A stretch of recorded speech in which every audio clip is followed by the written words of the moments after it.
Hello, this is Suze McLean Pont, and it's now exactly 1 week since I started my video blog, which is very nice to know. What I would love to talk to you about today is how I actually manage my energy time-wise. And that's something that a lot of people ask me, how do you manage everything? So I'd like to describe my day a little bit.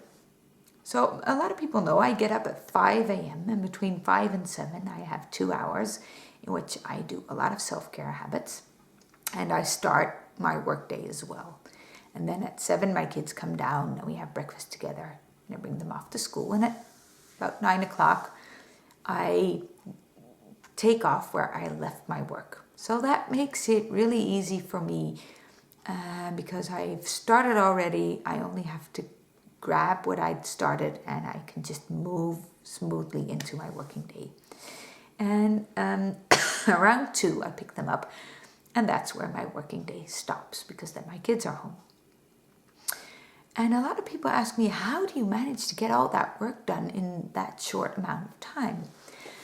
And there's one thing that I realized tonight, because tonight Anita was here, and Anita is a lady who cooks at my house for me. And that has been one of my major keys to actually being able to manage my energy. Because it used to be like this, that I came back home with my kids around 3, and then my second job started. And this is what I see a lot of moms do. My second job started in the sense that I had to pick up groceries, start cooking, cleaning, laundry, dishes, getting the kids off to bed, etc. So while I was actually home with my kids, I didn't really have time for them. So I was constantly hearing myself say, no, I don't have time for you. No, first I have to do groceries. No, it's not really handy if you go and play today because that doesn't fit into my schedule. No, I don't have time to help you with playing the cello or with your homework or with whatever, because I have to cook, I have to clean the dishes, I have to do the groceries, I have to think about what we're going to eat tomorrow, etc.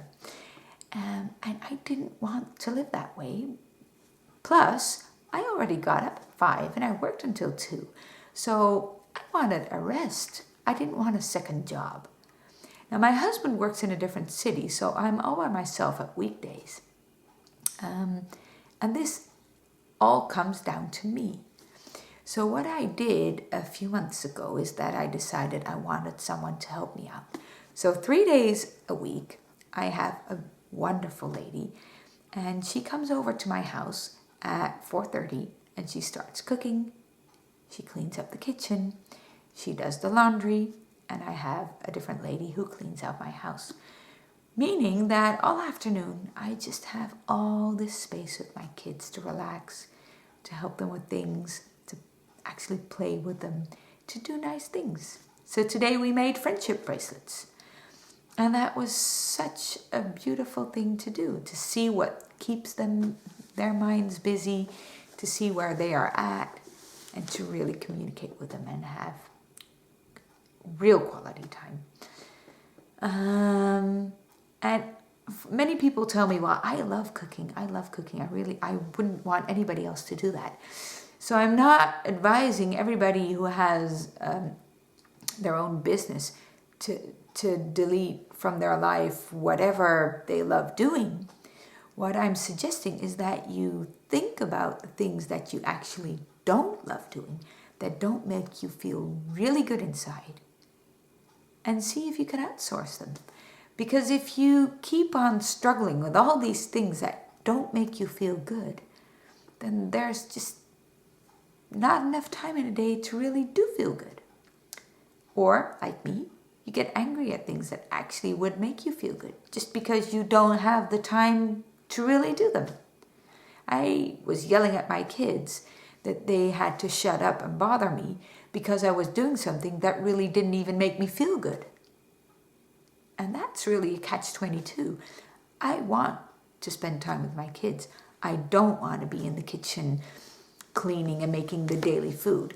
Don't get me wrong, I love cooking. I don't like the cooking on weekdays just because we have to eat.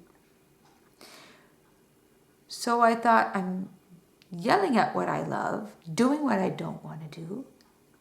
I'm just going to find somebody to take over. And this is something that I would advise everybody who has too much on their plate.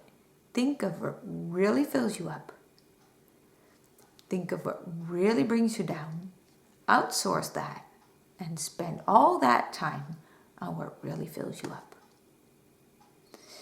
Now, my wish for all of you is that you really start creating the life of your dreams and pour your heart and soul into every minute of it. So everything you are able to outsource, please do, and give yourself a big, big, big reward of spending time on things you really love.